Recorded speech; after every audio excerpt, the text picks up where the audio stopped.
You felt bored recently, maybe today, maybe in the last hour. You felt it and you probably reached for your phone, or turned on something to watch, or found something to eat, or did anything at all to make it stop. That instinct, the one that treats boredom like a problem to be solved, is one of the most revealing things about what modern life has done to the human mind. Because the people who came before you didn't have that instinct. They didn't need it. They didn't have the problem. Most people assume boredom is ancient, that it has always been part of the human experience, woven into the fabric of consciousness the same way hunger is, or fear, or grief. That somewhere in a cave 50,000 years ago, one of your ancestors sat staring at a wall and felt exactly what you feel when you are 3 hours into a Sunday afternoon with nothing to do. That assumption is almost certainly wrong. The word boredom itself did not exist in the English language until 1852. Before that, there was no word for it, not because the concept was too obvious to name, but because the experience was too uncommon to require one. The mental state we now treat as universal, as inevitable, as something to be managed and medicated and designed around is, historically speaking, extraordinarily new, and the question of where it came from turns out to be the same question as where we went wrong.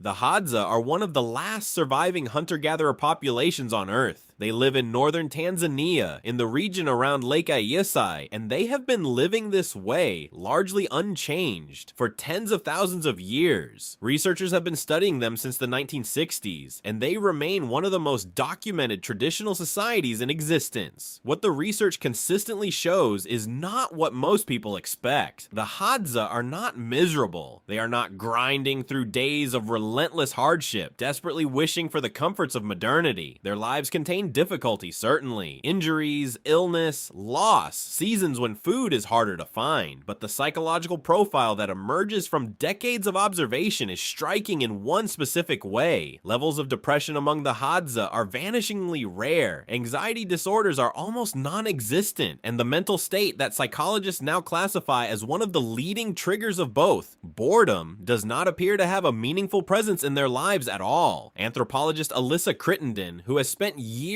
living with the Hadza, noted something that struck her as genuinely strange.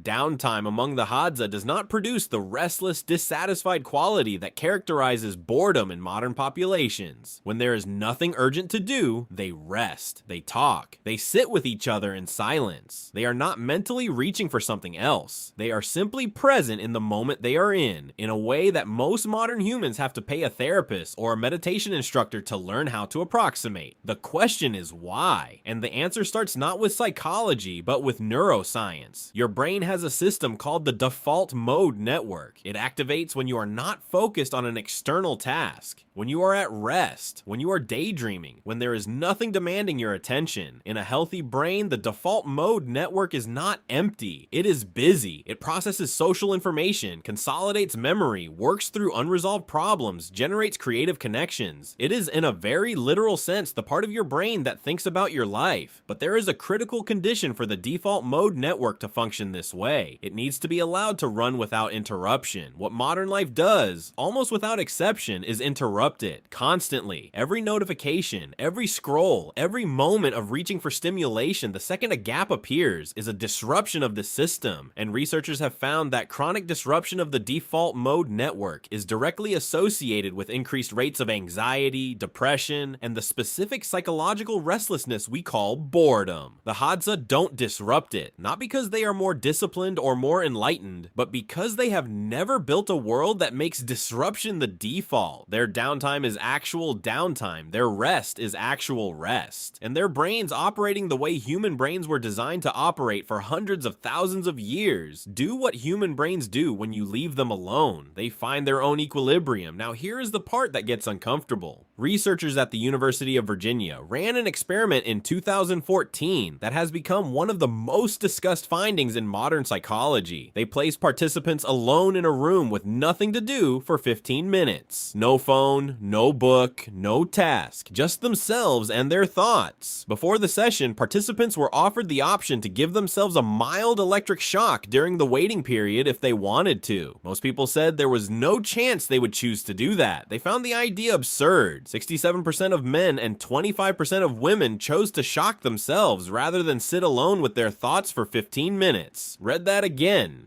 Given a choice between mild physical pain and the simple experience of being alone with their own minds, the majority chose the pain. The researchers concluded that the human mind, in the modern context, finds the absence of external stimulation so aversive that it will seek out negative experience to escape it. We have become, in a very measurable way, unable to tolerate ourselves. The Hadza would find this incomprehensible, and it is worth asking when this happened, because it did not happen slowly. The timeline is precise. In 2004, the average American spent 0 minutes per day on a smartphone. By 2019, that number was over 3 hours. The human brain, which spent 300,000 years developing the capacity to sit quietly and process its own experience, was handed a device specifically engineered by some of the most sophisticated behavioral scientists on the planet to make that sitting impossible. The attention economy did not emerge by accident. It was built to capture exactly the neural real estate that your default mode network needs to function. What you lose when that space is gone is not trivial. It is not just comfort or peace of mind, though it is those things too. What you lose is the ability to be alone with yourself, the ability to let your mind do what it was designed to do when given the chance, the ability to sit in a moment that contains nothing in particular and find that nothing in particular is, on its own, enough. The Hadza have something that the wealthiest people in the most comfortable societies in human history are paying extraordinary amounts of money to get back. They are hiring coaches to teach them to put their phones in another room. They are paying for meditation retreats to learn how to sit with their own thoughts for 10 minutes without reaching for something. They are reading books about the importance of boredom and the necessity of silence while their phone lights up on the nightstand. The Hadza don't need any of that. They never lost it. There is a Hadza concept that researchers have noted but found difficult to translate cleanly. It refers roughly to the quality of time spent doing nothing useful but in the company of people you trust. It carries no negative connotation. It is not laziness. It is not wasted time. It is simply a recognized and valued state of being, the specific goodness of unstructured time among people who matter to you with nothing required of you at all. There is no English word for it. We don't have one. We never needed one because we never treated it as something worth naming. We treated it as a problem. Boredom is not a feature of human consciousness. It is a symptom of a specific set of conditions that most of human history never produced. Those conditions are the interruption of natural rest, the replacement of social presence with stimulation, the engineering of attention into a commodity, and the gradual destruction of a person's ability to be alone in their own mind without panic. The Hadza are not a romanticized alternative to modern life. They face real hardship that most modern people